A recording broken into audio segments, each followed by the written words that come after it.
glass beads and jewelry. So I do a lot of metalsmithing pieces, like with stones and stuff like that. And I really enjoy the process of making. I'm very much inspired by nature. So you see a lot of succulents, a lot of botanicals in my pieces. And the botanicals, especially with the silver, those used to be actual real plants. So they're casted in sterling silver. So they're all unique, they're all individual. There's always little nuances and little details that you will find. And I kind of want to bring that into my work as well. Just add a little bit of detail, add some individual piece. That's why my artisan pieces, they're all unique. You know, I don't have the same type of stone. I don't do as much production work for that. So what you have when you purchase a piece of jewelry from me, it's all unique. And I really am inspired by color too as well. So I really like building a palette, and especially going from the blues to the purples. I really love those particular colors, especially the turquoise. And I just really inspired by nature. That's why I kind of keep it with the laser cut bamboo, which I do the artwork for. It's outsourced to be cut, but it's all from my graphic design background. Mostly I get inspiration from the stones and the materials that I gather first. I don't usually sketch.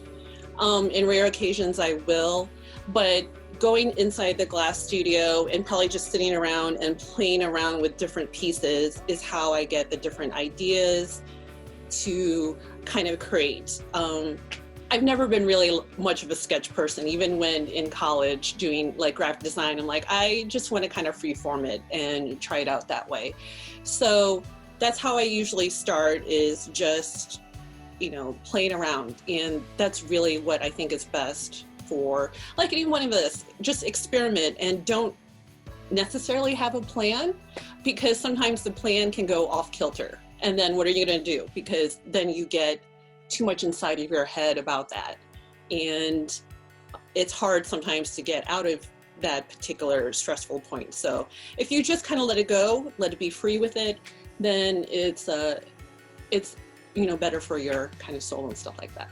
Sometimes it will flow very well together when you're in the studio, sometimes it won't. But once it's finished, and I really like looking at the particular details, making sure, and that's very important for me, is even though I'm kind of freewheeling on the process, that everything is put together very well. I do a lot of tumbling.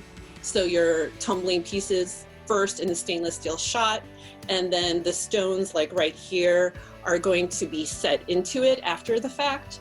So once the stone is set in and everything's put together and polished, it just feels very satisfying once that process is done.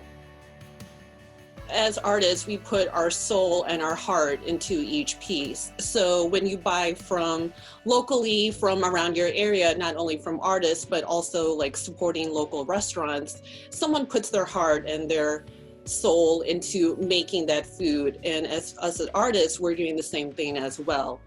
So that's why, like, each of us, it's all individualized for us. When you buy the particular pieces, we're putting our heart and soul into each of those. We really do have to adopt. It's, you know, every day things are changing. And even what for Lohmeyer's doing, it's amazing that they decided to wait, you know, let's do something online. It will support artists and also, you know, help them raise some money for themselves. But it is a hard deal. I do a lot of shows, and I've had, you know, some have postponed it to later in the year. Some have canceled it entirely without essentially a backup plan. So for them to put on this particular online event, to have us an opportunity to show our work and for them to share with others in the St. Louis area is amazing. And I also think it has a potential, you know, it will reach so many different people that may not have time to go to for that weekend, because there's always a lot of stuff that happens Mother's Day weekend, but then they can revisit and, you know, take their time and look at all the different artists that, you know, we have here, either in the St. Louis area or around the country too as well. So, yeah.